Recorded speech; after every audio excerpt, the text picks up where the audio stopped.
আজকের এই মাহফিল আল হেরা ইসলামী সমাজ কল্যাণ পরিষদ ও আল ইসরা এডুকেশন ফাউন্ডেশনের যৌথ উদ্যোগে এটি দ্বিতীয় তাফসিরুল কোরআন মাহফিল। সভাপতিত্ব করছেন আমাদের অত্যন্ত সম্মানিত ব্যক্তি, আমাদের প্রিয়জন জনাব হযরত মাওলানা রশিদ আহমদ মজুমদার হাফিজাহুল্লাহ। একটি সুন্দর আয়োজন, সুন্দর মানুষেরা উপহার দিয়েছেন এই জাতিকে, সেজন্য আমরা তাদের জন্য দোয়া করি আল্লাহ যেন তাদের আয়োজনকে কবুল করেন। আমরা কোরআনুল কারীম শুনতে এসেছি, রাসূলের সুন্নাহ থেকে কথা শুনবো ইনশা আল্লাহ। আমাদের কোরআন ছাড়া আমাদের কোনো গতি নেই। বলেন কি নেই? গতি নেই।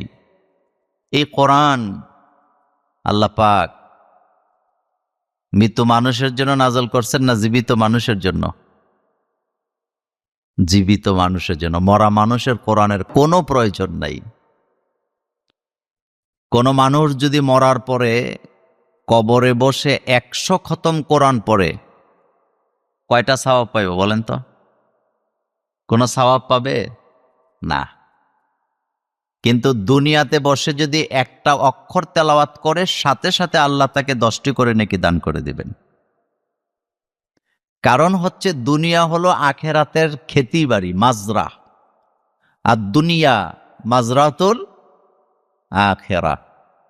আমাদের বাংলাদেশের ছেলেরা সৌদি আরব যায় মাজরা বিষয়। কি বিষয়?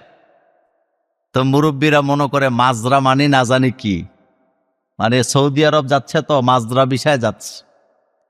আমাদের গ্রামের এক লোক সহজ সরল এসে বলতেছে, মোল্লা হুজুর একটু দোয়া করেন, আমার ছেলেটা সৌদি আরব যাচ্ছে, তবে আলহামদুলিল্লাহ সে মাজরা ভিসা পাইছে। তা আমি হাসি দিয়ে বললাম, মাজরা ভিসা মানে কি? কয়টা তো জানি না, তবে বড় কিছু একটা হবে। তো দুনিয়া হচ্ছে আখেরাতের মাজরা। এখানে চাষ করব, আর ভোগ করব কোথায়? আখেরাতে। দুনিয়াতে চাষ করতে হবে। আখেরাতে বসে নামাজ রোজার কোনো দাম নেই। তবে অনেকে দুনিয়াতে আবার আসতে চাইবে, কিন্তু আল্লাহ কি দিবেন এই সুযোগ? আর সেদিন অপরাধীরা বলবে, রব্বানা আবসারনা ওয়া সামি'না ফারজি'না না'মাল সলিহান ইন্না মুকিনুন। আল্লাহ, আজকে তো আখিরাতের সকল চিত্র আমরা দেখলাম, আজকে তো সবকিছু বুঝলাম, শুনলাম, নিজের চোখে দেখলাম, আর একবার দুনিয়াতে পাঠায় দাও। এবার যদি দুনিয়াতে যেতে পারি, আলেম ওলামার কথার বাইরে একটা পাও দিব না, বামপন্থীদের সাথে চলবো না, ডানপন্থীদের সাথে চলবো, তোমার কোরআনের আইনের জন্য প্রয়োজনে জীবনটাও দিয়ে দিব। আর একবার দুনিয়াতে পাঠাও যাতে করে নেক আমল করে আসতে পারি। তা আল্লাহ বোধহয় বলবে, ঠিক আছে তুই যেহেতু বুঝছস এবার আবার যা। এরকম নাকি? না, আল্লাহ পাক বলবেন, আওয়ালাম নুআম্মিরকুম, আমি কি তোমার হায়াতের জিন্দেগি দেই নাই? 40 বছর, 50 বছর, 60 বছর, 70 বছর হায়াত পেয়েছ, জিন্দেগিটা হেলায় হেলায় শেষ করে দিয়েছ। কোরআনের কথা শোনো নাই, কোরআনের মাহফিলে আসো নাই, নামাজে যাও নাই। বয়সটা 60 বছর হয়েছে, এখনো টেলিভিশন নিয়ে সারাদিন পরে থাকে। একজন কবি আফসোস করে বলেছিলেন, সেহেল সালে উমরে আজিজাত গুজার, সেহেল সালে উমরে আজিজাত গুজার, মেজাজে তো আজহা লেতিফলে নেগার। বয়স তো 40 বছর শেষ হয়ে গেছে, এখনো আমার জীবনটা খেলাধুলায় চলে, বাচ্চাদের মতো আমি রয়ে গেলাম, আখেরাতের চিন্তা মাথায় ঢুকাতে পারি নাই। এমন মানুষও সমাজে আছে না? নাই। কোরআন হচ্ছে হেদায়েতের কিতাব, দুনিয়া হচ্ছে আখেরাতের মাজরা। আপনি যা কিছু চাষ করবেন এখানে করবেন। আমার কলেজার ভাইয়ারাম, কোরআনের শুরু থেকে নিয়ে শেষ পর্যন্ত সকল আয়াতগুলি যদি আপনি তন্ন তন্ন করে খুঁজতে থাকেন, একটা আয়াত আপনি দেখাতে পারবেন না যে এই আয়াতটা আল্লাহ মরা মানুষের জন্য নাযিল করেছেন, বরং সবগুলা আয়াত আল্লাহ জীবিত মানুষের জন্য নাযিল করেছেন। অথচ বাংলাদেশে জীবিত মানুষের জন্য যত না কোরআনের আয়োজন হয়, জীবিত মানুষেরা যত না কোরআন পড়ে, তাদেরকে কেন্দ্র করে যত না কোরআনের তালিম হয়, এর চাইতে 1000 গুণ বেশি মরা মানুষের জন্য কোরআন খতমের আয়োজন দেশে আছে না নাই? পরিবারের কেউ ইসলাম প্র্যাকটিস করে না, পর্দাও মানে না, ব্যবসা করে সুদের টাকা দিয়া, বাড়ি বানাইছে সুদের টাকা দিয়া, একজনও নামাজ পড়ে না। কিন্তু পরিবারের যখন মুরব্বিটা মারা যায়, তখন হুজুর ডাইকাইন্না কোরআন খতম দিয়া সওয়াবের আশায় আখিরাতের মুক্তি কামনা করে এমন পরিবার আমাদের বাংলাদেশে নাই। এরা হলো বড়লোক পরিবার। কি পরিবার? তা আপনার কি মনে হয়, কোরআন আসছে, মরা মানুষ মরার পরে খতম পইরা এই কোরআন দিয়ে এদেরকে জান্নাতে নেওয়ার জন্য কোরআন আসছে, এই রকমের হাদিস আজ পর্যন্ত কোনো আলেম ওলামারা কোনো মসজিদে বলেছেন? কোরআন খতম দিলে, মরা মানুষ মারা গেলে, মানুষ মৃত্যুর পরে কোরআন খতম দিলে উনি ভালো মানুষ, এই কথা রাসূল বলে নাই।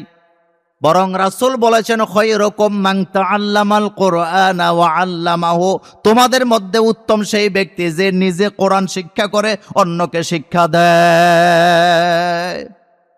তো শিক্ষাটা কি মরা মানুষের জন্য হয় না জীবিত মানুষের জন্য হয়? তবে আপনারা যে খতম পড়ান, এতে করে আমার মতো হুজুরদের একটু লাভ আছে, আপনাদের লাভ নাই। আমাদের লাভ হইল 3টা। জোরে বলেন কয়টা? 1 নম্বরে ভালো খাবার দাবারের আয়োজন আছে। 2 নাম্বার কিছু হাদিয়াও আছে। আর 3 নাম্বার, আমি যে একটু কোরআন পড়লাম, আপনার আব্বা মরা গেছে, আপনি আমার আনছেন খতম পড়ার জন্য, তো তেলাওয়াত তো আমি করছি, সওয়াব কি আপনার হবে না আমার হবে? আমার হবে। এত বোকা মানুষ হয়? কোরআন আপনি নিজে তেলাওয়াত করবেন, কোরআন আসছে আপনাকে তেলাওয়াত করার জন্য, আর আপনি হুজুর ভাড়া করতেছেন, দোয়া করতেছেন। ছোট্ট বাচ্চা নিয়ে ইমাম সাহেব হুজুর দাওয়াতে গেছে, জিয়াফতের খানা, খাবার দাবার খুব মজাই হয়েছে। তো কোরআন খতম ঠতম দিয়ে হুজুররা মোনাজাত করবে। প্রধান হুজুর যিনি, মহল্লার মোল্লা, তিনি তার বাচ্চা নিয়ে গেছে 7 বছরের একটা। তো বাচ্চা তো আর বুঝে না, খাবার দাবার খুব মজা হয়েছে। তো বাচ্চা ফাঁক দিয়ে জিজ্ঞেস করতেছে, আব্বা এটা কিসের খাবার, কেন খাইলাম? বাপ বলতেছে, বাবা মানুষ মারা গেছে এই জন্য খাইছো।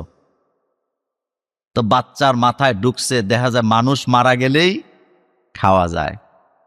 এখন কোরআন খতম টতম দিয়ে যখন মুনাজাত ধরছে, মোনাজাত করতেছে সবাই, আল্লাহ সাহেবে দাওয়াতের আব্বা মারা গেছে উপলক্ষে কোরআন খতম, তুমি তোমার সাহেবে দাওয়াতের আব্বার কবরকে জান্নাত বানায়া দাও। আর বাচ্চা পেছন থেকে দোয়া করতেছে, আল্লাহ আবার মরুক আবার খামো, আবার মরুক আবার খামো। তার মানে বোঝা গেল মানুষ মারা গেলেই খাওয়া যায়। আমার বাংলাদেশে কিছু মানুষ আছে, মানুষ মারা গেলেই মনে করে খাবারের আয়োজনের একটা ব্যবস্থা হয়েছে।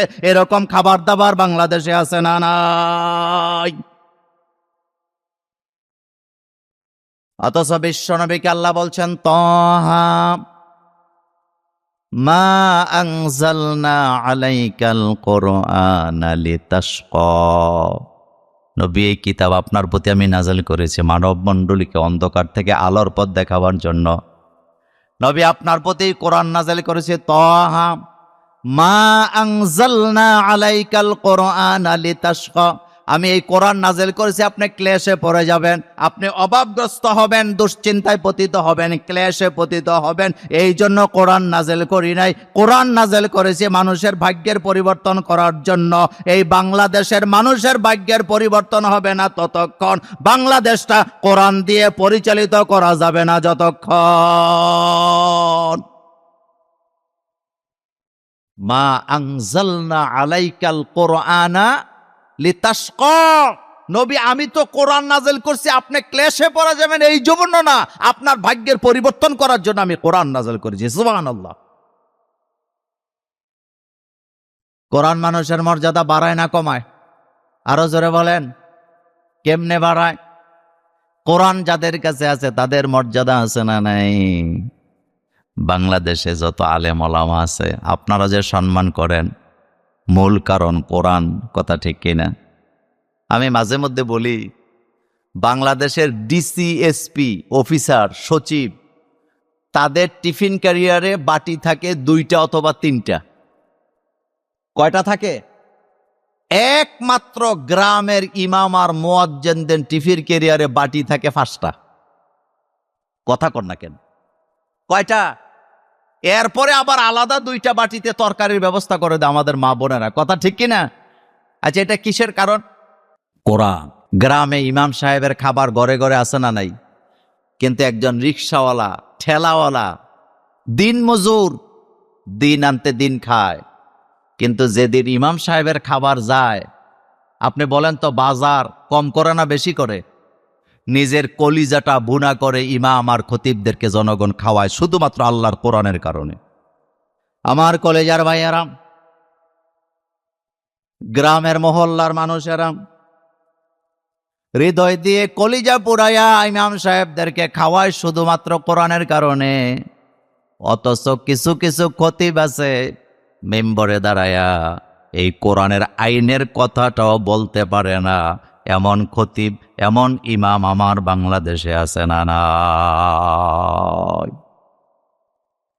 যেই কোরআনের কারণে তোমার মর্যাদা আল্লাহ বাড়ায় দিলেন, মানুষের কাছে হৃদয় উজাড় করে মানুষ ভালোবাসেন, সেই কোরআনের আইনের কথা তুমি মিম্বরে দাঁড়ায় বলতে পারো না।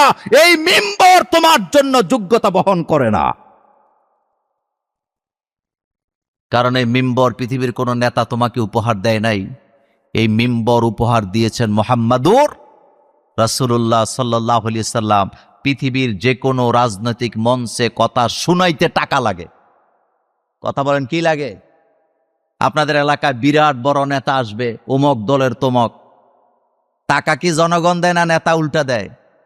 প্যান্ডেলের খরচ নেতার, গাড়ি ভাড়া নেতার, বিরিয়ানির প্যাকেটের খরচ নেতার। এরপরে নেতা বক্তৃতা দেয়, মানুষ শুনলে শুনে না শুনলে নাই। কিন্তু একমাত্র মিম্বর এটা দিয়েছেন মুহাম্মাদুর। মেম্বরে দাঁড়িয়ে খতিবরা যতক্ষণ কথা বলে মানুষ ততক্ষণ কথা শুনতে বাধ্য। কোনো টাকা লাগেনি। এই যে জুমার নামাজে আপনারা ঢুকেন, আপনি বলেন তো ইমাম সাহেব যতক্ষণ আলোচনা করে এখানে না শুই না কোনো উপায় আসেনি? এজন্য যারা অনেক বেশি চালাক তারা আগে আগে যায় না। তারা কয় হুজুরের বক্তৃতা শুনতাম না, শুনলে ঝামেলা আছে। কয় কেন? কয় হুজুর জানি কেমন কেমন, হুজুর জানি। তো সবার পরে আইসা জুমার নামাজ পড়ে চলে যায়। এরকমের মুসল্লিও সমাজে আছে। আল্লাহ রাব্বুল আলামিন বলছেন, আলিফ লাম রা, কিতাবুন আনজালনাহু ইলাইকা লিতুখরিজান নাসা মিনাজ যুলুমাতি ইলান নূর। আলিফ লাম রা, কিতাবুন, এটি একটি কিতাব। আনজালনাহু ইলাইকা, নবী আপনার প্রতি আমি নাযিল করেছি, লিতুখরিজান নাসা মিনাজ যুলুমাতি ইলান নূর, যাতে করে মানব মণ্ডলীকে অন্ধকার থেকে আলোর পথ দেখাতে পারেন। এই আয়াত দলিল পেশ করে কোরআন ছাড়া মানুষকে আলোর রাস্তা দেখানো যায় না। আল ইসলামু হাক্কুন, বলেন আল ইসলামু হাক্কুন অল কুফরু বাতিলুন। আল ইসলামু নূরুন অল কুফরু জুলুমাত। ইসলাম হচ্ছে আলো। বলেন ইসলাম কি? ইসলাম হচ্ছে হক, ইসলাম হচ্ছে আলো। কুফুর হচ্ছে অন্ধকার, কুফুর হচ্ছে বাতিল। কুফুরের সাথে আমাদের কোনো সম্পর্ক নাই। তো কোরআন যেদিকে আমরা যাব সেদিকে। বর্তমান বাংলাদেশে সবার মুখে মুখে কোরআনের দাওয়াত আছে নাকি নাই? আছে। বাংলাদেশে কিছুদিন আগে তারেক জিয়া বাংলাদেশে আসলেন, তো 300 ফিটে তিনি একটা বক্তৃতা দিলেন। বক্তৃতায় বিএনপির নেতারা গেছে, অন্য অন্য দলের লোকেরাও গেছেন। আমি তার বক্তব্যটা লাইভে শুনেছি, তারপরে আরো 2 বার শুনছি, তার মানে আমি 3 বার শুনছি। যারা বিএনপি করে আমি নিশ্চিত তারাও তারেক জিয়ার ওই বক্তব্য 3 বার শোনে নাই, কিন্তু আমি মোল্লা নাজিম 3 বার শুনছি। কেন শুনছি জানেন? তার ওই বক্তব্যের ভিতরে একটা কথা ছিল, আগামীতে যারা বাংলাদেশে সরকার গঠন করবে ন্যায় ইনসাফের ভিত্তিতে রাসূলুল্লাহর আদর্শ দিয়ে রাষ্ট্র গঠন করবে। কথা কন, একথা বলছেনি? একথা বলছেনি? আচ্ছা বলেন তো, তারেক জিয়া যে এই কথা বললেন যে ন্যায় ইনসাফের ভিত্তিতে কার আদর্শ দিয়ে রাষ্ট্র গঠন হবে? তামার কলেজার ভাইয়ারা, রাসূলুল্লাহর আদর্শ মানেই তো কোরআন। আম্মা জান আয়েশা সিদ্দিকা রাদিয়াল্লাহু তাআলা আনহাকে একজন সাহাবা প্রশ্ন করলেন, মা আয়েশা বলেন রাসূলুল্লাহর আদর্শ কেমন? আম্মা জান আয়েশা সিদ্দিকা রাদিয়াল্লাহু তাআলা আনহা বললেন, তুমি কি কোরআন পড়ো নাই? তুমি কি কোরআন পড়ো না? সাহাবা বলেন, হ্যাঁ মা, আমি তো কোরআন পড়ি। আম্মা জান আয়েশা সিদ্দিকা রাদিয়াল্লাহু তাআলা আনহা বললেন, এই কোরআনটাই হলো রাসূলুল্লাহর চরিত্র।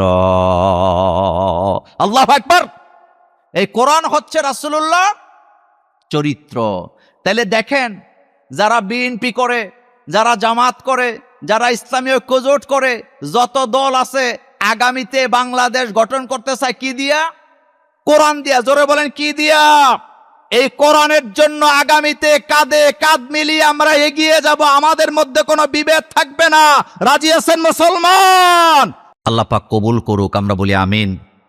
আমার ভাইয়েরা আসেন, আমি আমার আলোচনায় যেতে চাই। আমি খুব লম্বা কথা বলবো না, একে একে সমস্ত আলোচকেরা আসবেন, আপনারা আলোচনা শুনবেন ইনশা আল্লাহ। এটি হলো আরবি কি মাস বলেন তো? রজব মাস। ইংরেজি কি মাস? আর বাংলা? মাশাআল্লাহ, আপনারা মুরব্বীরা বলতে পারছেন। আমাদের দেশে যারা ওই যে বাংলা একাডেমি চালায়, বাংলা একাডেমির সাইনবোর্ডের মধ্যে বাংলা বানান ভুল, এরকম বাংলা আমাদের দেশে আসেনি? আসছে। তো এটি হচ্ছে রজব মাস। এই মাস থেকে রাসূল করিম সাল্লাল্লাহু আলাইহি ওয়াসাল্লাম রমজানের প্রস্তুতি নেওয়া শুরু করতেন কিনা? করতেন। রমজান হচ্ছে এক সৌন্দর্য মাস। রমজানের ব্যাপারে রাসূল দোয়া করেছেন যে আল্লাহ, তুমি আমাকে রমজান পর্যন্ত কি করো? পৌঁছায়া দাও। আল্লাহুম্মা বারিক লানা ফি রজাবা ও শাবান ও বাল্লিগনা রমাদান। আল্লাহ, তুমি আমাদের এই 2 মাসকে বরকতময় করো আর আমাদেরকে রমজানে পৌঁছায় দাও। সুবহানাল্লাহ। রমজান মাসে আমরা যেভাবে আল্লাহর আইনকে ফলো করি, যতটা এখলাসের সাথে এগ্রেসিভ হইয়া, রমজানের বাইরেও যদি আমরা কোরআনের আইনের ব্যাপারে এতটা এগ্রেসিভ হইতাম, এতদিনে বাংলাদেশে পার্লামেন্টে কোরআনের আইন চালু হয়ে যেত। আমি একটা উপমা দিয়ে আলোচনাটা করি। আপনাদের এই গ্রামের নাম কি? মন্তলি মসজিদে আপনাদের ইফতার মাহফিল, বশির আহমদ মজুমদার সভাপতি। এখন 50-100 জন লোক বসে আছে। এখানে বিএনপির লোক আছে, আওয়ামী লীগের লোক আছে, জামাতে ইসলামের লোক আছে, জাতীয় পার্টির লোক আছে, হেফাজতের লোক আছে, চরমনায় লোক আছে, শশিনার লোক আছে। এমন সময় আপনাদের এই অঞ্চলের সবচেয়ে গ্রহণযোগ্য একজন ব্যক্তি তিনি আসলেন। এসে যদি বলে, আমার খুব ক্ষুধা পাইছে, কিন্তু ইফতারি তো এখনো টাইম হয় নাই, 15 মিনিট বাকি আছে। কত জায়গায় তো আমরা কোরআনের আইনকে কি করি? অ্যাভয়েড করে চলি। আজকে আমার সৌজন্যে আপনারা 15 মিনিট আগে ইফতারিটা করেন, গুনা টুনা যা হবে এটা আমার কাঁধে, আপনাদের কোনো সমস্যা নাই। আপনারা ইফতার করতে রাজি হইবেননি? জোরে রাজি হইবেন? রাজি তো হবেনই না। সভাপতি সাহেব বলবে, এটা কোনো কথা? আমরা সারাদিন কষ্ট করে রোজা রাখছি আল্লাহর জন্য, আর আপনার সৌজন্যে রোজা ভাঙবো, এটা হবে না। আপনার যদি ক্ষুধা লাগে আপনি খান, কিন্তু আমরা আপনার দলে নাই। আপনাদের নাঙ্গলকোট থানার ওসি যদি বন্দুক লইয়া আইসা বলে যে এই দেশে কোরআনের আইন, ইসলামের আইন, আল্লাহর আইন চলে না, সুতরাং আল্লাহর আইন হলো সূর্য ডুবার পরে ইফতার করা। আমি আজকে নতুন আইন ঘোষণা করলাম যে আজকে সূর্য ডুবার 5 মিনিট আগে ইফতার করতে হবে, না করলে সভাপতির মাথার এদিক দিয়ে গুলি করবো, এদিক দিয়ে বের করে দেব। আপনাদেরটা পরে। সভাপতি সাহেব রাজি হইব নি? কথা আসতে কয়। সভাপতি সাহেব রাজি হবে? সভাপতি তো রাজি হবে না। আপনারা দাঁড়ায় কবেন, ওসি তোমার বন্দুক তোমার মুখের মধ্যে ঢুকাইয়া দেন। কারণ অনেক কষ্ট করে রোজা রাখছি আল্লাহরে খুশি করার জন্য। তুমি গুলি একটা নয়, 1 কোটি গুলিও যদি করো, আল্লাহর আইন এখানে ভঙ্গ করা হবে না। সূর্য ডুবার 1 সেকেন্ড আগে এখানে ইফতার করা হবে না। কার আইন মানার জন্য এতটা এগ্রেসিভ হইলেন বলেন তো? আরো জোরে বলেন, কার? এখন আপনার কাছে আমার প্রশ্ন, রমজানের মাসে সূর্য ডুবার 1 সেকেন্ড আগে ইফতার করা যাবে না, এটা আল্লাহর আইন ছিল। এটা মানার জন্য অ্যাগ্রেসিভ ছিলেন, পাগল হয়ে গেছিলেন, যার কারণে কারো কথা ইফতার করেন না। চোরের হাত কাটা লাগবে, জিনাকারীকে বেত্রাঘাত করতে হবে, মদ পানকারীকে 80টা বেত্রাঘাত লাগাতে হবে, চাঁদাবাজকে মৃত্যুদণ্ড দিতে হবে। আমার কলেজার ভাইয়েরা, এইভাবে করে কোরআনের আইনগুলোও যদি আমরা এভাবে সব জায়গায় মানার জন্য এগ্রেসিভ হইতাম, আমাদের বাংলাদেশটা এতদিনে জান্নাতের বাগান হয়ে যেত। কথা সত্য নেই? কথা সত্য। রাসূল করিম সাল্লাল্লাহু আলাইহি ওয়াসাল্লাম রজবের মাসে কোথায় গেছিল? জোরে কর না। মেরাজে গেছে। তো মেরাজে কি লিগে গেছে? আসেন এখান থেকে আমি শর্ট করে 2-3টা পয়েন্ট বলব।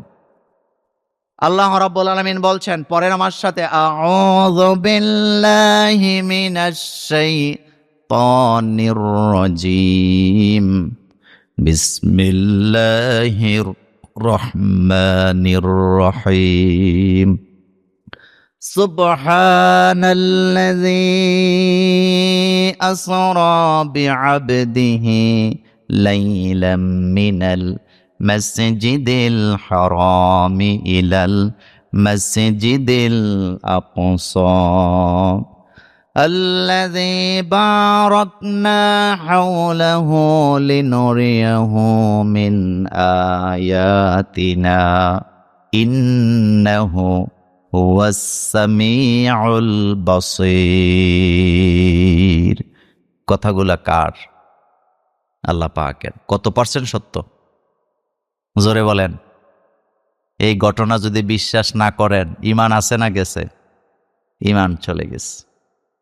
পৃথিবীতে অসংখ্য অমুসলিমেরা ইসলাম আর কোরআনের প্রতি মুগ্ধ হয়ে ইসলাম গ্রহণ করে, আর পৃথিবীর অসংখ্য যুবকেরা, বিশেষ করে বাংলাদেশের অসংখ্য যুবকেরা ইউরোপে, আমেরিকা যাইয়া একটা গ্রিন কার্ডের জন্য নিজের ঈমানকে বিক্রি করে, খ্রিস্টান আর ইহুদি মায়াকে বিয়ে করে শুধুমাত্র একটা গ্রিন কার্ড পাওয়ার জন্য। কথা সত্য নেই? হাজী সাহেব মসজিদে আইসা ইমাম সাহেবের হাত ধরে কয়, দোয়া করেন ছেলেটা আলহামদুলিল্লাহ গ্রিন কার্ড পাইছে। কি কার্ড পাইছে? টাকার লোভে। বলেন কিসের লোভে?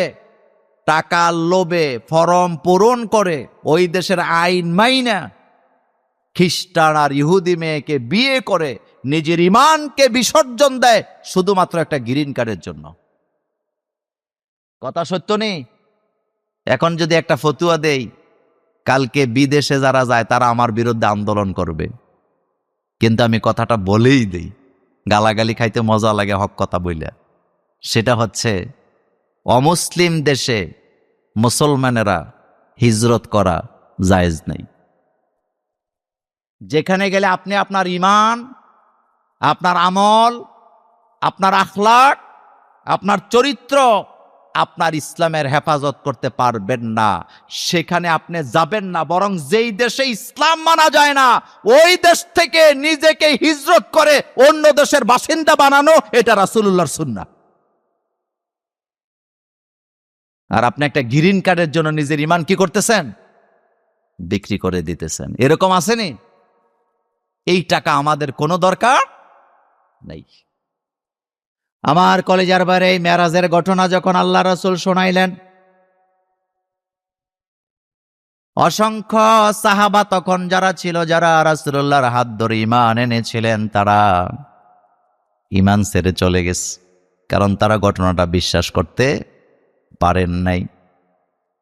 কেন পারেন নাই? তার কারণ হলো ঘটনাটা এতটাই বিস্ময়কর ছিল, যেটা মানুষের মগজে বুঝে আসাটা এত সহজ না। তবে তারাই সহজে বুঝবে এবং মানবে যাদের ঈমানের মধ্যে কোনো ত্রুটি নেই। আবু জাহিল এই ঘটনা শুনে বিভ্রান্ত করতে চেয়েছিলেন হযরতে আবু বকর সিদ্দিক রাদিয়াল্লাহু তাআলা আনহুকে। পারছেনি? পারে নাই। আল্লাহ রাব্বুল আলামিন বলছেন, সুবহানাল্লাযী আসরা বিআবদিহি, পুত পবিত্রময় সেই সত্তা রব, আল্লাযী যিনি ইসরা করিয়েছেন, মেরাজ করিয়েছেন, বিআবদিহি তার গোলামকে, লাইলান রাতের কিছু অংশে, মিনাল মসজিদিল হারাম মসজিদে হারাম থেকে, ইলাল মসজিদিল আকসা মসজিদে আকসা পর্যন্ত। কেন বিশ্বাস করতে তাদের কষ্ট হলো? তার কারণ তখনকার সময় মসজিদে হারাম থেকে মসজিদে আকসায় যাইতে সময় লাগতো 13 দিন। 13 দিনের রাস্তা ছিল। রাসূলুল্লাহ 13 দিনের রাস্তা চোখের পলকে চলে গেছে। যেরকম সুবহানাল্লাহ। আমি মেরাজের ঘটনা বর্ণনা করব না, আমি মেরাজ থেকে 2-3টা পয়েন্ট আপনাদের সাথে শেয়ার করব। তো রাসূলের মেরাজ এটা কি স্বপ্নযোগে হয়েছে না সশরীরে হয়েছে? সশরীরে। বলেন, জোরে বলেন, কি যে হয়েছে? সশরীরে। আর ঘটনাটা ঘটাইছে কে? আল্লাহ, যিনি যা চান তাই পারেন। বলেন, যিনি যা চান তাই পারেন। আল্লাহ পারে না এই সিফত আল্লাহর মধ্যে নাই। ইযা আরাদা শাইআন, যখন যা তিনি করতে চান, ইযা আরাদা শাইআন, যখন যা ইচ্ছা তিনি করতে চান, কোনো কিছু যখন বানাতে চান, তিনি শুধু বলেন কোন, হয়ে যাও, ফায়াকুন, সাথে সাথে হয়ে যা। খেয়াল করেন, ইযা আরাদা শাইআন। এই যে আজকে আপনাদের এই মনতলাতে এত বড় বিশাল তাফসির মাহফিল, এটা কি একদিনে হয়েছে নাকি? আমাদের সভাপতি সাহেব তিনি বোধহয় বলছেন যে আমি রশিদ আহমেদ মজুমদার বলছি, তুই প্যান্ডেল হয়ে যা, সাথে সাথে প্যান্ডেল হয়ে গেছে। ব্যাপারটা এমন না। কিন্তু ইজা আরাদা শাইআন, রব যখন কোনো কিছু করার জন্য এরাদা করেন, ইজা আরাদা, যখন তিনি ইচ্ছা করেন কোনো কিছু করবেন, তিনি শুধু বলেন কোন, হয়ে যাও, ফায়াকুন, সাথে সাথে হয়ে যায়। তাহলে রাসূলুল্লাহকে মেরাজে নিছে কে? এবার আসেন, রাসূলকে আল্লাহ মেরাজে নিলেন হিজরতের কিছুদিন আগে। কারণ হিজরতের পরে রাসূল সাল্লাল্লাহু আলাইহি ওয়াসাল্লাম তখন প্রেসিডেন্ট হবে, দেশ চালাবে। বলেন, কি চালাবে? সুবহানাল্লাহ, বাজ্যে কইেন আর কি চালাবে? আরো জোরে বলেন, কি চালাবে? দেশ। তো দেশ কেমনে চালাবেন? আপনার পরিবার নীতি কেমন হবে? আপনার শিক্ষানীতি কেমন হবে? ব্যবসা নীতি কেমন হবে? স্বরাষ্ট্রনীতি কেমন হবে? পররাষ্ট্রনীতি কেমন হবে? আব্বা নীতি কেমন হবে? আম্মা নীতি কেমন হবে? বন্ধু নীতি কেমন হবে? যারা জিনা করবে তাদের ব্যাপারে আপনি কি নীতি অবলম্বন করবেন? যারা মদ খাবে তাদের ব্যাপারে আপনি কি নীতি অবলম্বন করবেন? আপনার সমাজে যারা দুর্নীতি করবে তাদের ব্যাপারে আপনি কি নীতি অবলম্বন করবেন? এবং আপনি কিসের ভিত্তিতে রাষ্ট্র চালাবেন, এটাকে কাগজে কলমে রাসূলুল্লাহকে বুঝাবার জন্য আল্লাহ রাব্বুল আলামিন মেরাজে নিয়েছে। যেরকম সুবহানাল্লাহ। আল্লাহ পাক বলছেন, আমি মসজিদে আকসা থেকে মসজিদে হারাম থেকে মসজিদে আকসা আমার নবীকে নিলাম, আল্লাযী, যিনি বারাকনা হাওলাহু, চতুর্পাশটাকে বরকতময় করেছেন, লিনুরিয়াহু মিন আয়াতিনা, যাতে করে আমি আমার বান্দাকে আমার নিদর্শনগুলা দেখায়া দিতে পারি। হাবিব, এতদিন আপনি জান্নাত জাহান্নামের বর্ণনা দিয়েছেন জিবরাইলের কাছে শুনে শুনে। এতদিন আপনি যত কথা বলেছেন সব শুনে শুনে বলেছিলেন। আজকের পরে আপনাকে শুনে শুনে বলতে হবে না, বরং আপনি দেখে যায়া তারপরে বলবেন। আপনাদের কাছে জানতে চাই, শোনা কথা দেখা কথার মধ্যে পার্থক্য আছে না? না, আপনি একটা জিনিস দেখছেন, আরেকটা জিনিস শুনছেন, দুইটা কি এক? না। এই মনতলা মাহফিলে আমি যতক্ষণ পর্যন্ত প্যান্ডেলে আসি না, আমি জানতাম না একটা প্যান্ডেল আছে, মাহফিল আছে, এতটুকুন। কিন্তু প্যান্ডেলটা কোন কালারের, স্টেজটা কোন দিকে হয়েছে, স্টেজের কাপড়গুলা কি কালারের, ডাইনে কি, বামে কি, সামনে কি, এই জিনিসটাকে আমি আগে দেখতাম না। আল্লাহ পাক বলছেন, লিনুরিয়াহু মিন আয়াতিনা, আমি আমার আয়াতগুলো, নিদর্শনগুলো আপনাকে দেখায় দেব। কেন দেখাবো? কবিকে সুন্দর করে বলেছেন, Shanida kai buad manen de dida, Shanida kai buad manen de dida, তোরা দিদা ও ইউসুফরা শানিদা। শোনা কথা দেখা কথা কখনো একরকম হয় না। মানুষ যেটা দেখে এটা সবচেয়ে ভালো বুঝতে পারে, বর্ণনা দিতে পারে। কথা বলেন ঠিক কিনা? শানিদা কায় বুয়াদ মানেন দিদা তোরা দিদা ও ইউসুফরা শানিদা। মানুষ যেটা দেখে এটা সবচেয়ে ভালো করে বর্ণনা করতে পারে। আল্লাহু আকবার। এই জন্য আল্লাহ পাক বলছেন লিনুরিয়াহু মিন আয়াতিনা। আবু জাহেল এসে বলে, মুহাম্মদ সাল্লাল্লাহু আলাইহি ওয়াসাল্লাম, তুমি যদি মেরাজে গিয়ে থাকো তাইলে বলো তো বাইতুল মুকাদ্দাসে যে গেলা, বাইতুল মুকাদ্দাসের দরজা জানালা কয়টা, কোন দিকে কয়টা দরজা, খিলান কয়টা? আল্লাহর নবী তো এগুলা রাতের বেলা গেছে, গনে নাই। আল্লাহর নবী আকাশের দিকে তাকালেন, আল্লাহ পাক বললেন, হাবিব আকাশে তাকায় আপনি টেনশন করতে হবে না। আপনি রাতের বেলা বাইতুল মুকাদ্দাসে ঢুকছেন, এটাও সত্য। আপনি 2 রাকাত নামাজে ইমামতি করেছেন, এটাও সত্য। কিন্তু আপনি যে দরজা জানালা গড়েন নাই, এটাও আমি আল্লাহ জানি। তবে আমি আমার জিব্রাইলকে পাঠিয়ে দিলাম হাবিব। আবু জাহিলরা অর্থাৎ কাফেররা আপনার কাছে জানতে চায় বাইতুল মুকাদ্দাসের দরজা জানালার সংখ্যা। আমার জিব্রাইল বাইতুল মুকাদ্দাস আপনার সামনে ধরবে, ঘোরাবে, আপনি গনে গনে তাদের জবাব দিয়ে দিবেন। আল্লাহু আকবার। মেরাজ কি সশরীরে হয়েছে না স্বপ্নে হয়েছে? এখন আসেন, কেন হয়েছে? লিনুরিয়াহু। রাসূল কয়, আমি উম্মে হানির ঘরে ঘুমায় আসছিলাম, আমারে জিবরাইলে জাগাইছে, আমারে জাগাইয়া জমজমের পানির কাছে নিয়ে গেছে, আমার সিনাটা কাটছে, ওখান থেকে আমার কলবটা বের করছে, একটা বাটির মধ্যে রাখছে, এটারে জমজমের পানি দিয়ে ধুইছে, আবার আমার ভিতরে এটা স্থাপন করছে। এবার একটা যানবাহন আনছে, আমি এটাতে বসলাম, চোখের পলকে বাইতুল মুকাদ্দাসে চলে গেলাম। আমি মেরাজের ঘটনা পুরো বলবো না, বাইতুল মুকাদ্দাসে গিয়ে আমি আমার যানবাহনটা বানলাম। সুবহানাল্লাহ কর। এই পাথরটা এখনো জেরুজালেমে আসেনি, যেটার সাথে রাসূল বানছে। আচ্ছা, বান্দার পরে রাসূল মসজিদে ঢুকছে, জিবরাইলকে আপনি নামাজ পড়াবেন, আপনি ইমাম। রাসূল বলছে, তাইলে মুক্তাদি কারা? বলছে, আপনি ইমামুল মুরসালিন, আপনার ইমামতিতে সমস্ত পয়গম্বরের আজকে নামাজ আদায় করবে। আমি নামাজ শেষ করে বের হলাম, জিবরাইল এবার আমার জন্য আরেকটা যানবাহন আনলেন, আমি সেটাতে চললাম। আমি আর জিবরাইল চোখের পলকে প্রথম আকাশের গেটের কাছে চলে গেলাম। কোথায় গেছে? গেটে। বলেন কোথায় গেছে? কোন আকাশের গেটে? আচ্ছা, গেট কি বন্ধ থাকে না খোলা থাকে? বন্ধ থাকে। এটা নিরাপত্তা। বলেন এটা কি? নিরাপত্তা। আমাদের দেশের বেদাতিরা মেরাজের ঘটনারে অপারেশন করতে করতে মেইন হাড্ডি হুড্ডি সব ফালাই দিছে। মেরাজের ব্যাপারে আপনি গুগলে ঢুকবেন, মেরাজের ব্যাপারে বুখারীতে একটা লম্বা হাদিস আছে, যেটা আমি এখন আপনাকে এক টুকরো শোনাচ্ছি। কয়টা হাদিস আছে? বিশাল একটা হাদিস। রাসূল নিজের মুখে বলতেছেন, মেরাজ কি রাসূল সশরীরে হয়েছে না? তো রাসূল বলতেছেন কিভাবে মেরাজ? আল্লাহ নবী বলেন, গেটের কাছে যাওয়ার পরে জিবরাইল আমিন কড়া নাড়া দিলেন। কি নাড়া দিস? গেটের মধ্যে কড়া আছে না নাই? কড়া নাড়া দেওয়ার সাথে সাথে গেটের ভিতর থেকে ফেরেশতারা জিজ্ঞেস করলেন, মান আনতা, আপনি কে?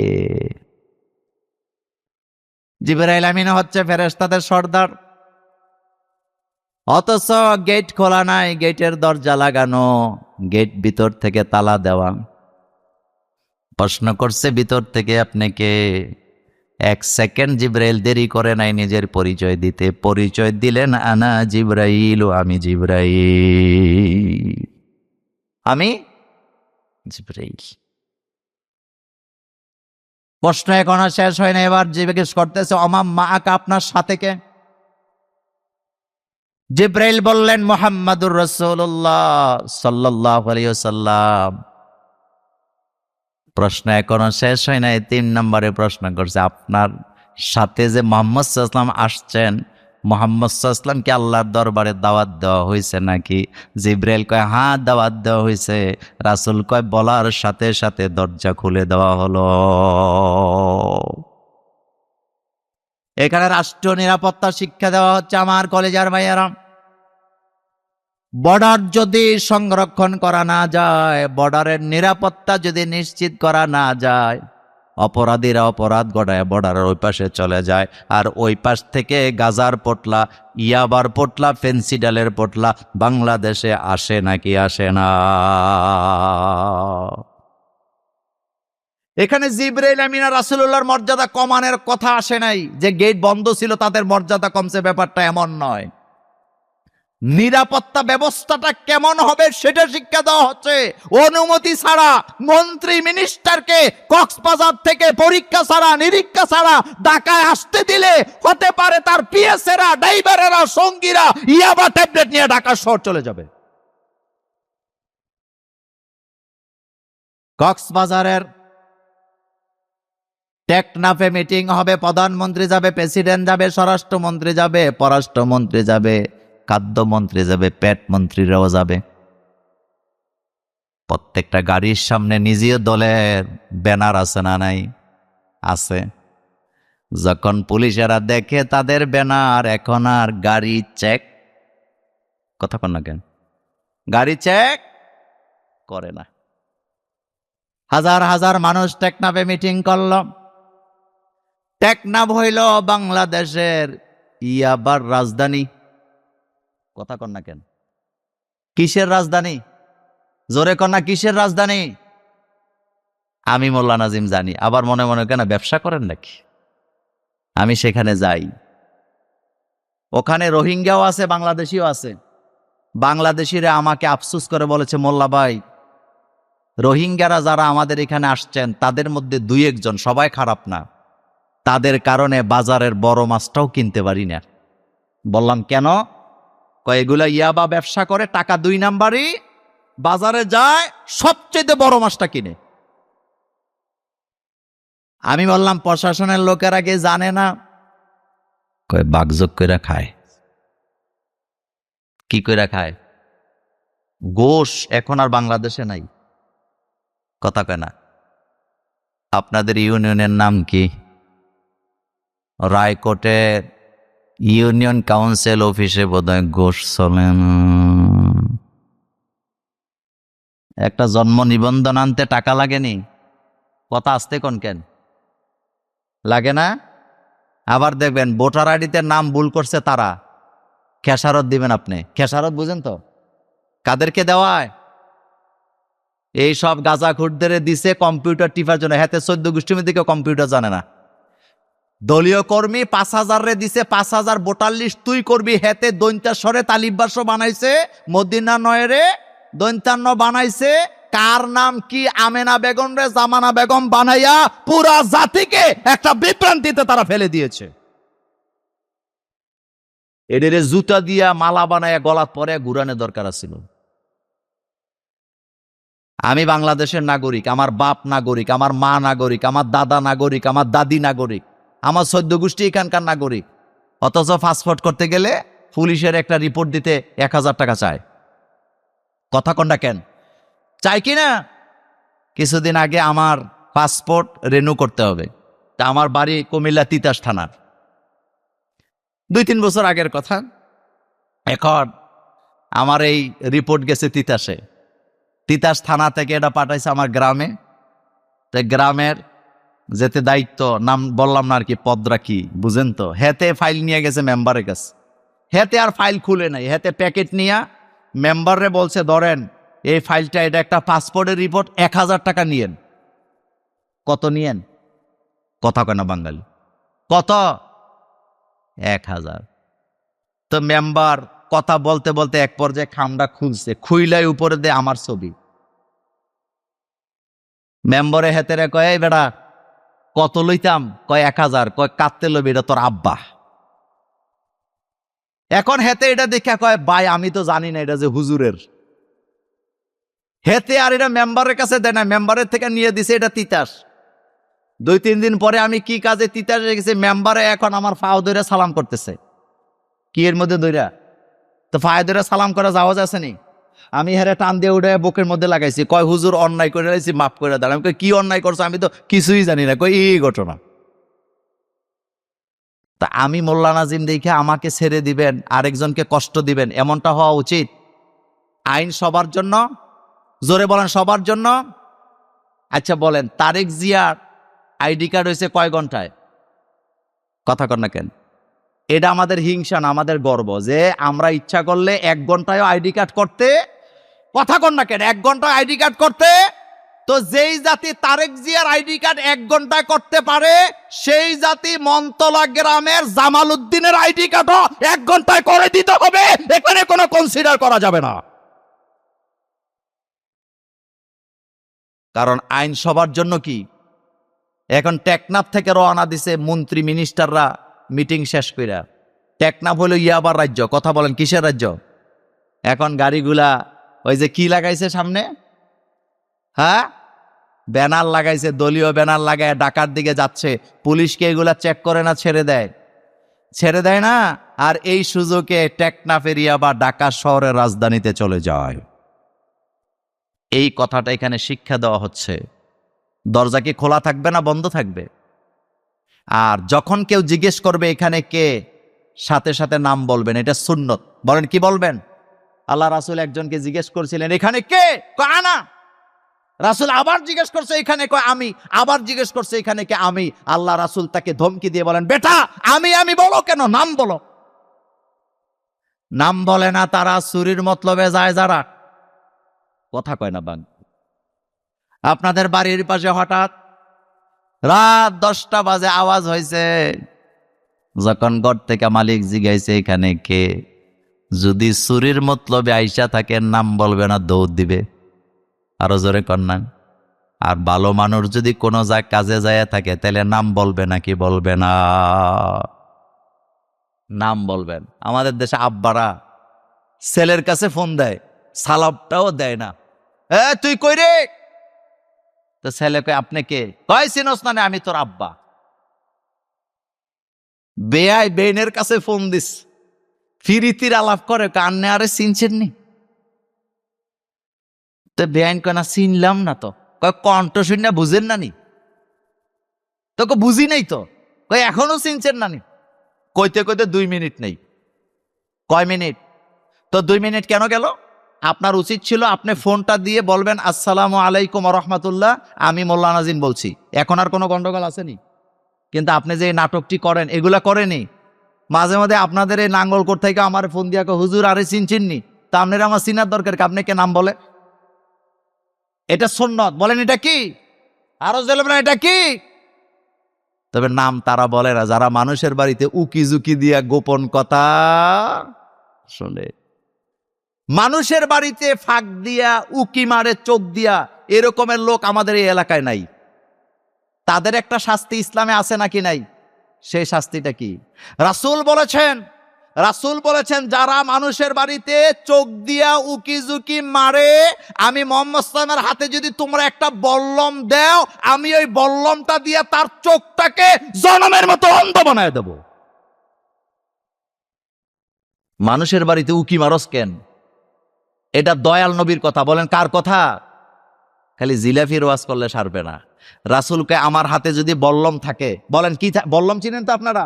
এটা মুহাম্মদ সাল্লাল্লাহু আলাইহি ওয়াসাল্লামের হাদিস। রাসূল বলতেছে আমার হাতে যদি একটা বল্লম থাকে, আর যারা মানুষের বাড়িতে উকি দেয়, উকি দিয়ে কি দেখে? ভিতরে অথবা কারো ঘরে উকি দেয়। রাসূল বললেন আমার কাছে বল্লম থাকলে আমি চোখটা দিয়া তার চোখটারে জনমের মতো অন্ধ বানিয়ে দিতাম। এই জন্য কারো বাড়িতে উকি ঝুঁকি দেওয়া, ঘরের ভেতরে ঢুকবেন দরজা লাগায় দিবেন, এটা সুন্নত। ঘরের ভেতরে ঢুকবেন ঘুমের আগে বিছানাটা ঝাড়ু দিবেন, এটা সুন্নত। বাতি নিভায়া দিবেন, এটা সুন্নত। খাবারের পাতিলটা ঢাকনা দিয়ে রাখবেন, এটা সুন্নত। পানির পাত্রটা ঢাকনা দিয়ে রাখবেন, এটা সুন্নত। আর রাতের বেলা ঘুম থেকে জাগ্রত হয়ে যদি পানি পান করতে চান তাইলে বাতি জ্বালায়া খাবেন, এটাও সুন্নতের মধ্যে আছে না নাই? আল্লাহ নবী বলেছেন মান আহিয়া সুন্নতি ফাকাদ আহাব্বানি ওমান আহাব্বানি কানা মাই ফিল জান্নাহ। যারা আমি নবীর একটা সুন্নতকে জীবিত করলো সে যেন আমি নবীকে ভালোবাসলো, আর যে আমাকে ভালোবাসবে সে আমার পাশের জান্নাতে থাকবে। আল্লাহু আকবার। মান আহিয়া সুন্নতি, যে ব্যক্তি একটা সুন্নতকে জীবিত করলো, সুবহানাল্লাহ কোন। মৃত সুন্নতগুলো আমাদের জীবিত করার দরকার আছে না নাই? স্ত্রীকে সালাম দেওয়া সুন্নত অথচ আমরা দেই না। সন্তানকে সালাম দেওয়া সুন্নত অথচ আমরা দেই না। দরজা লাগায় রাখা সুন্নত অথচ আমরা লাগাই না। খাবার ডাকনা দিয়ে রাখা সুন্নত অথচ আমরা দেই না। পানির পাত্র ডাকনা দিয়ে রাখা সুন্নত অথচ আমরা রাখি না। এই প্রত্যেকটা এক একটা সুন্নতের মর্যাদা করো। মেশকাতুল মাসাবিতে নবীজির হাদিস এসেছে, যে ব্যক্তি একটা সুন্নাহকে শেষ জামানায় আমল করবে, আল্লাহ তাকে 100 শহীদের মর্যাদা দান করে দেবে। আল্লাহু আকবার। আপনি শহীদ হবেন না সরাসরি, কিন্তু 100 শহীদের মর্যাদা আল্লাহ আপনাকে দান করে দিবে। আল্লাহু আকবার।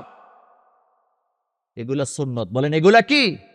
তো কথা বলছিলাম রাষ্ট্রীয় নিরাপত্তার ব্যাপারে। রাসূল বললেন, জিবরাইল আমিন যখন বললেন যে মুহাম্মদ সাল্লাল্লাহু আলাইহি ওয়াসাল্লামকে দাওয়াত দেওয়া হয়েছে, সাথে সাথে গেট খুলে দেওয়া হলো। আমরা গেটে দিয়ে ঢুকলাম। দইকাই দেখি বাবা আদম আলাইহিস সালাম দাঁড়ায় আছে। আমি সালাম দিলাম। জিবরাইল আমিন কয়, এটা আপনার আব্বা আদম, আবুল বাশার। আমি তাকায় দেখি বাবা আদমের ডান পাশে হাজার হাজার কোটি কোটি মানুষ, বাবা আদমের বাম পাশে হাজার হাজার কোটি কোটি মানুষ। লিনুরিয়াহু মিন আয়াতিনা। নবীজি কয়, আমি দেখলাম বাবা আদমের ডাইনে হাজার হাজার কোটি কোটি মানুষ। আমি জিবরাইলকে বললাম, জিবরাইল বাবা আদমের ডাইনে কারা, বামে কারা? জিবরাইল বললেন, রাসূল আপনার বাবা আদমের ডাইনে যারা দাঁড়িয়ে আছে তারা ডানপন্থী, তারা জান্নাতি, আর বামে যারা দাঁড়ায় আছে তারা জাহান্নামী। জোরে কর নাউজুবিল্লাহ। ডাইনে না বামে? আস্তে কয়, ডাইনে না বামে? জোরে বলতে হবে, ডাইনে না বামে? আর আমার দেশে ইদানিং আবার কিছু বাটপার বাইরে, আমি ডাইনেও নাই বামেও নাই, আমি মাঝখানে। তো তুই বেডাও না বেডিও না, তুই হিজরা। হয় ডাইনে যাবেন, না হয় বামে যাবেন। আসহাবুল ইয়ামিন, আসহাবুল শিমাল, যারা ডানপন্থী তারা জান্নাতি, যারা বামপন্থী তারা জাহান্নামী। সূরা ওয়াকিয়া আল্লাহ বারবার এই ঘোষণা দিয়েছে। এরপরও দাঁত বেট খেয়ে আমি বামপন্থী রাজনীতি করি, তো তুই গু খা। কারণ বামপন্থীরা কি খায়? রাসূল বলছে মাসি হইল বামপন্থী, রাসূল বলছে মাসি হলো বামপন্থী। হযরত ইব্রাহিম আলাইহিস সালাম যখন মূর্তি ভাঙতে গেছিল, মারামারি কি এক হাতে হয় না দুই হাতে হয়? কথা কয় না। কিন্তু শুরু করছে কোন হাত দিয়া? ফাদরবাম বিল ইয়ামিন। আল্লাহকে আমার ইব্রাহিম যখন মূর্তিতে আঘাত করলেন, প্রথম কোন হাত দিয়া? কথা কয় না বাঙালি। কোন হাত দিয়া? ডাইন হাত। মারামারি শুরু করলে ডাইন হাত দিয়ে শুরু করবেন, তাহলে বরকত পাইবেন, বিজয় লাভ করবেন। নামাজ শিখাইছে কে? আস্তে কয়। নামাজ শিখাইছে কে? আল্লাহ। আস্তে কয়। নামাজ শিখাইছে কে? ওযু শিখাইছে কে? জিকির শিখাইছে কে? রোজা শিখাইছে কে? ইফতারি শিখাইছে কে? এবার জানতে চাই মারামারিও শিক্ষা দেয় কে? এখন অনেকে মনে মনে করবো, মোল্লা ভাই কি কয়, কোরআনে কি মারামারির কথাও আসেনি? আচ্ছা, আপনাদের এখানে একটা বাজার আছে না? কি বাজার? হ্যাঁ, শান্তির বাজার। শান্তির বাজারে দুইটা মারামারি লাগছে। একটা এরকম ফেটলা মোড়াইলা, আরেকটা আমার মতো স্বাস্থ্যমন্ত্রী সিকনা। কিন্তু সিকনাটা চালাক, মোড়াইলাটা হ্যাঁ ব্যাককল। জিতবো কোনটা? কোনটা? সিকনাটা কেন জিতবো কোন তো? কারণ হেতে চালাক, হেতে জানে কোন জায়গায় দিতে হবে। হেতে তার বডির সাইজ দেখে ফাঁসার মধ্যে দিবে না, হাতের বডির মধ্যে দিবে না। হেতে জানে যে এই জায়গায় দিলে তারে কাবু করা যাবে না, এই জন্য দিবে কোন জায়গায়? হেতে কেন? আল্লাহ কয়, জিহাদের ময়দানে গেছো, কাফেরদের সাথে মারামারি করবা।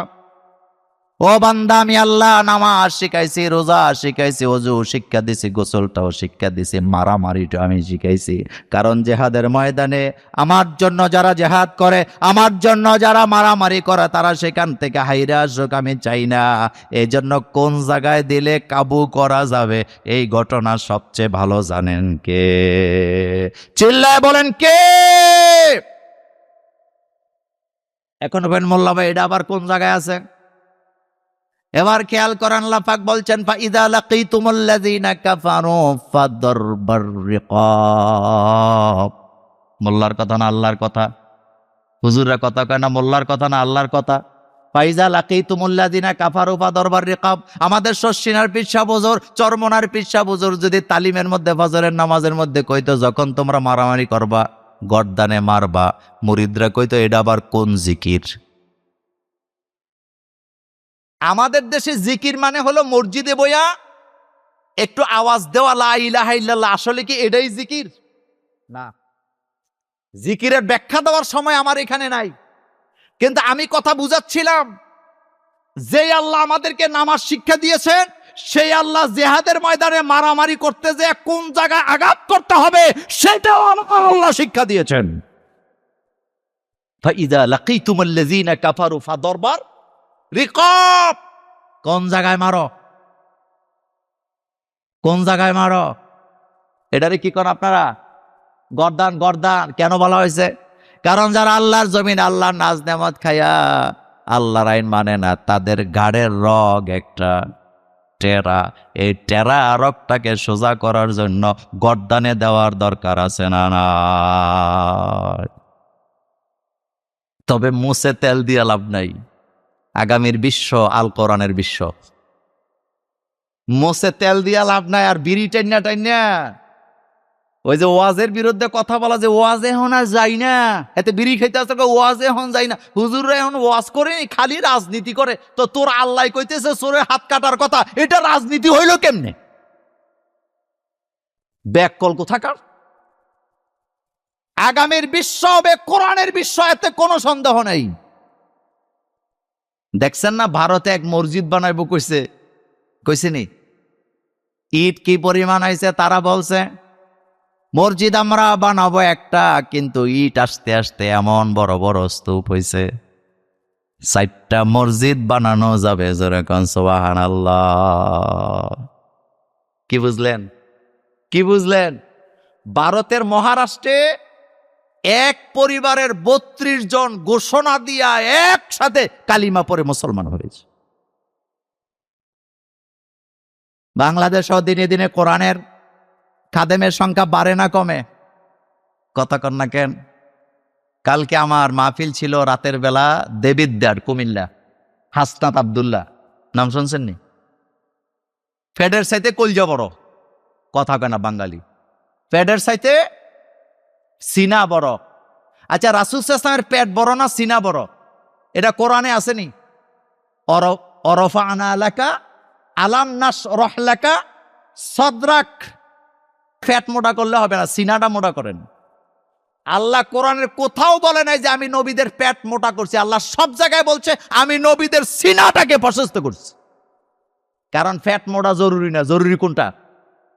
হযরতে মুসা আলাইহিস সালামকে আল্লাহ আমার ফ্যাট বড় করেন, আমার সিনা বড় করো। রব্বিশ রাহলি, কথা কেন বাঙালি? রব্বিশ রাহলি। মুসা আলাইহিস সালাম কি ফ্যাট মোটা চাইছে নাকি বুক মোটা চাইছে? আর রাসূলুল্লাহর ব্যাপারে আল্লাহ বলতেছে আলাম নাশরাহ লাকা সাদরাক, নবী আমি আপনার পেট মোটা করি না, আপনার সিনাটাকে আমি প্রশস্ত করে দিয়েছি। আর হাদিস যেটা শহীদ হয়েছে, এটার বডির চাইতে কলজা বড়। সুবহানাল্লাহ কোন? বডির চাইতে, আর আমাদের হাসনাতের পেটের চাইতে সিনা বড়। কালকে মাহফিলে আমার সাথে দেখা, জরায়া দর্শকে হুজুর দোয়া করেন, তাকায় দিয়ে সবাই তারে টাকা দেয়। তো সবাই দেয়, আমিও বাদ থেকে লাভ কি, আমিও দিছি। আমার শাশুড়ি আমারে কয় যে এইবার একটা বিপদে পড়ছি। আমি কই কি? ভোটটা কারে দেব? আমি কই কেন? কয় একদিকে দাঁড়াইছে সাইফুল ইসলাম শহীদ, আরেক দিকে দাঁড়াইছে হাসনাত আব্দুল্লাহ, কারে দিতাম? তা আমি কই ইনশাল্লাহ অপেক্ষা করেন, আল্লাহ একটা ব্যবস্থা করে দিবে। এখন ব্যবস্থা হয়েছে নি? কথা কয় না, ব্যবস্থা হয়েছে নি? এখন সাইফুল ইসলাম শহীদ কয় এখন আপনারা হাসনাতরে দেন, কারণ আমার দল যা বলছে আমিও তা। এটা বাংলাদেশ, এটা কোরআনের বাংলাদেশ। এখানে আলেম ওলামা পীর মাশায়েখের খেদমত কম না বেশি? এই যে আজকেও আমাদের রশিদ আহমদ মজুমদার সাহেবের বাড়িতে খাইতে খাইতে কথা বলতেছিলাম মাদ্রাসার ব্যাপারে। বলেন তো, বাংলাদেশে বর্তমানে মাদ্রাসা বাড়তেছে না কমতেছে? আসতে কয় বাড়তেছে না কমতেছে? তার মধ্যে সবচেয়ে বেশি বাড়তেছে হেফজ মাদ্রাসা। সুবহানাল্লাহ। কি মাদ্রাসা? পৃথিবীতে বর্তমানে হাফেজের সংখ্যা 6.5 কোটি ছাড়াই গেছে। কোরআনের সাথে টাক্কর দিতে আইসেন না। কোরআনওয়ালাদেরকে ভালোবাসে কে? এই যে আপনাদের ইয়াসিন আরাফাত উমরাতে যাবে, কোথায় যাবে? আমি বাংলাদেশে দেখলাম এক দল নির্বাচনের আগে মাজারে যায়, আর এক দল নির্বাচনের আগে উমরা করতে যায়। কথা কন না কেন? আমিরে জামাত এখন কোথায়? আর আমাদের তাহিরি গেছে মাজার জিয়ারত করে নির্বাচন শুরু করছে। আর কি বিপদে পড়ছে জানেন নির্বাচনে দাঁড়াইয়া? কারণ নির্বাচনের আগে মাহফিলে কইছে ওহাবিদের সাথে কথা বলা না জায়েজ, ব্যবসা করা না জায়েজ, বিয়ে শাদী না জায়েজ, ছেলে মেয়ের সাথে আত্মীয়তা করা না জায়েজ। তো এইরকমের এক পাঁচকল্লি টুপি পরা হুজুর যায় বলতে তাহিরি হুজুর, আপনি তো বলছেন ওহাবিদের সাথে আত্মীয়তা করা না জায়েজ, কথা বলা না জায়েজ, তো আমি কিন্তু একজন ওহাবি, এখন আমার ভোট কি আপনার জন্য জায়েজ? কহে 100 বার জায়েজ। জাতে মাতাল, জোরে কোন জাতে মাতাল। মাজারে যে তুমি নির্বাচনী প্রচারণা শুরু করছো, উদ্দেশ্যটা কি? বন্ডামি। বলেন কি? তুমি মক্কা মদিনায় যেয়া আল্লাহর কাছে চাইয়া তুমি নির্বাচনী প্রচারণা শুরু করো, কারণ ক্ষমতা কার কাছে? ক্ষমতা কি মাজারওয়ালার কাছে না আল্লাহর কাছে? তাবারাকাল্লাযী বিয়াদিহিল মুলক ওয়া হুয়া আলা কুল্লি শাইইন কাদির। ক্ষমতা কার হাতে? তাইলে চাইতে হবে কার কাছে? ক্ষমতা পাইতে হইলে মাজারের কাছে নয়, আল্লাহর কাছে যা বেটা। মক্কা মদিনা যা, সেখানে যে আল্লাহর কাছে কান্নাকাটি কর। আচ্ছা, এখানে একটা মাইক আছে না আমার সামনে, আপনি যদি আমারে কন যে মোল্লা ভাই এটা আমারে দিয়ে দেন, আমি দেওয়ার ক্ষমতা আসেনি? আমি কেমনে দিব? এটার মালিকই তো আমি না। কিন্তু আমার হাতে একটা গড়ি আছে না, আবার সাইয়ের না, এমনি কই আর কি। আপনি যদি বলেন যে মোল্লা ভাই গড়িটা আমারে দেন, আমার দেওয়ার ক্ষমতা আসেনি, কারণ এটার মালিক আমি। এবার কথাটা জোরে বলেন, ক্ষমতা কি মাজারওয়ালার কাছে না আল্লাহর কাছে? তো মাজারওয়ালার কাছে ক্ষমতা চাইলে হেতে ক্ষমতা দিতে বনি। ক্ষমতা কার কাছে? আরো জোরে বলতে হবে, কার কাছে? সব নবীরা চাইছে কার কাছে? হযরত আদম আলাইহিস সালাম আল্লাহর কাছে চাচ্ছেন রব্বানা যালামনা, পড়েন সবাই, রব্বানা যালামনা আনফুসানা ওয়া ইল্লাম তাগফির লানা ওয়া তারহামনা লানাকুনান্না মিনাল খাসিরিন। আবার সব নবীদের একটা কমান্ড আছে না নাই? রব্বানা আতিনা, পড়েন সবাই, রব্বানা আতিনা ফিদ দুনিয়া হাসানাতাও ওয়া ফিল আখিরাতি হাসানাতাও ওয়া কিনা আযাবান নার। চাইতে হবে কার কাছে? আবু জাইল আবু লাহাবরা রিজিক দাতা আল্লাহরে মানত, জীবন দাতা আল্লাহরে মানতেন, মানতে কিনা? মৃত্যুদাতা আল্লাহরে মানত, কিন্তু আল্লাহকে ইলা মানত না। কি মানত না? ইলা। এরকমের কিছু মানুষ আজকে আমাদের সমাজেও আছে, আসেনি? লা ইলাহা, পড়েন সবাই, লা ইলাহা ইল্লাল্লাহু মুহাম্মাদুর রাসূলুল্লাহ। আমার কলিজার ভাইরা, কথা বলতেছিলাম, তাহলে ক্ষমতা কার কাছে থাকে আর চাইতে হবে কার কাছে? আর রাসূল সাল্লাল্লাহু আলাইহি ওয়াসাল্লামকে আল্লাহ মেরাজে নিয়েছেন লিনুরিয়াহু মিন আয়াতিনা, নবীকে নিদর্শনগুলো দেখাবার জন্য। আল্লাহু আকবার। আমার কলিজার ভাইয়ারা, সেই বিশ্ব নবী যখন মেরাজ থেকে আসলেন, আমাদের জন্য একটা দুইটা নয়, 14টা কর্মসূচি নিয়ে আসে। জোরে বলেন কয়টা? 1 নাম্বার কর্মসূচি, লা তাজআল মা আল্লাহি ইলাহান আখার। আল্লাহ ছাড়া কাউকে ইলাহ মানা যাবে না। আল্লাহ ছাড়া কাউকে আইনদাতা বিধানদাতা মানা যাবে না। একচ্ছত্র মালিকানা কার? লা তাজআল মা আল্লাহি ইলাহান আখার, আল্লাহর সাথে কোনো ইলাকে যোগ করা যাবে না। আল্লাহর সাথে কোনো ইলাকে যোগ করলে তোমার কোনো ইবাদত, কোনো আমল আল্লাহর দরবারে কবুল হবে না। আল্লাহ হচ্ছেন এক। কুল হুয়াল্লাহু আহাদ, পড়েন সবাই, কুল হুয়াল্লাহু আহাদ আল্লাহুস সামাদ লাম ইয়ালিদ ওয়া লাম ইউলাদ ওয়া লাম ইয়াকুল লাহু কুফুয়ান আহাদ। কুল হুয়াল্লাহু আহাদ। নবী আপনি বলেন আল্লাহ হচ্ছেন এক, তিনি বেনিয়াজ, তার কোনো শরীক নেই, তিনি কারো কাছ থেকে ক্ষমতা নেওয়া লাগে না, তিনি সর্বময় ক্ষমতার মালিক। সুবহানাল্লাহ কোন, তিনি সর্বময়। এই জন্য আমরা স্লোগান দেই লিল্লাহে, আস্তে কর লিল্লাহে, নারায়ে এটার সাথে বেঈমানি করলে তোমার দাঁত থাকবে না, এটার সাথে বেঈমানি করলে তোমার দাঁত থাকবে না। জগন্নাথ বিশ্ববিদ্যালয়ে এই স্লোগান দিয়া, এই স্লোগানটাই তো দিছিল নাকি? কিন্তু এই স্লোগানের বিরোধিতা করার কারণে যারা স্লোগান দিছে আল্লাহ তাদের মর্যাদা আকাশচুম্বী করে দিয়েছে।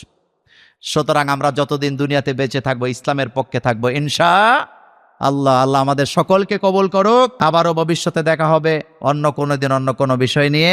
আল্লাহ আমাদের সকলকে কবুল করুক। আসসালামু আলাইকুম ওয়া রাহমাতুল্লাহি ওয়া বারাকাতুহু।